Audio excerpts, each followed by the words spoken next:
ინვალიდი ბავშვი მყავს, რომელსაც მიწაზე ფეხი არ დაუდგია. წოლი არე, მჯდომი არე და არანაირი დახმარება არ აქვს.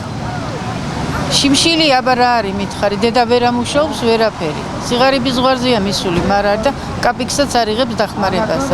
პენსია თუ აქვს შესაძლებელი? პენსია აქვს, ეგ არის პენსიით ბოდიში პამპერსი უნდა საჭმელი. პენსია იყოფა ინვალიდ ბავშვებს წოლი არესაა. ჩვენ ქვეყანაში ბავშვების დიდი ნაწილი რომ შიმშილობს და სოციალური დახმარების იმედად ან მის გარეშეა დარჩენილი, ამას ჩვენი რესპონდენტებისგან ყოველდღე ვისმენთ. საქართველოში ყოველი მესამე ბავშვი სიღარიბის ზღვარს ქვემოთ რომ ცხოვრობს, ამას სოციალური მომსახურების სააგენტოს ბოლო აგვისტოს მონაცემებიდან ვიგებთ. უფრო კონკრეტულად სოციალური მომსახურების სააგენტოს ბოლო აგვისტოს მონაცემებით საარსებო შემწეობას 278,628 ბავშვი იღებს.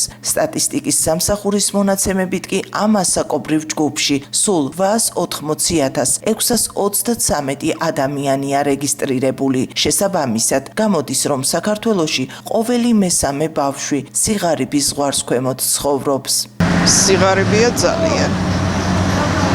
წუხوارთ და ნერვიულობთ ბავშვების გამო.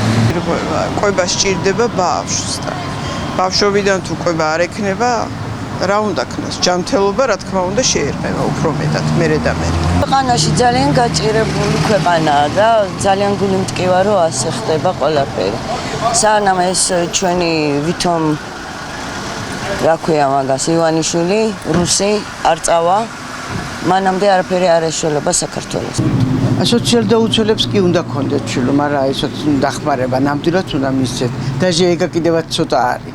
რომ უნდა გაიზარდოს ბავშვი ჯანმრთელი და აბა მაგრამ იმას თუ არ მიეცით, საფუძველი თუ არ ჩაუყარე, როგორ გაიზრდება ისა ჯანმრთელი? არა, შიმშილობა არ მგონია ესე იყოს. შეხავათია სოციალური შემწეობა ვთქვათ მოსახლეობა. მაგათაც ჩემი ქალიშვილი 4 შვილის დედა და არის სოციალური დახმარება საკლები. ყოფნით მე ვთქვათ ბავშვებს აუცილებელი და საკვები. არა ყოფნის, მაგრამ მაინც ვიმყოფინოთ, სხვაზე რა სხვა არის. გეტყვით, იმიტომ რომ არ ვიცნობ მაგ საკითხს. ხო, მაგრამ რასაც უყურებ და რაც მესმის და რაც გამიგია, კი, ესეა. ძალიან ბევრს უჭირს, ძალიან ბევრი შიმშილობს დიდის და პატარას ჩვენ ქვეყანაში. ამის თან ნამდვილად შემიძლია.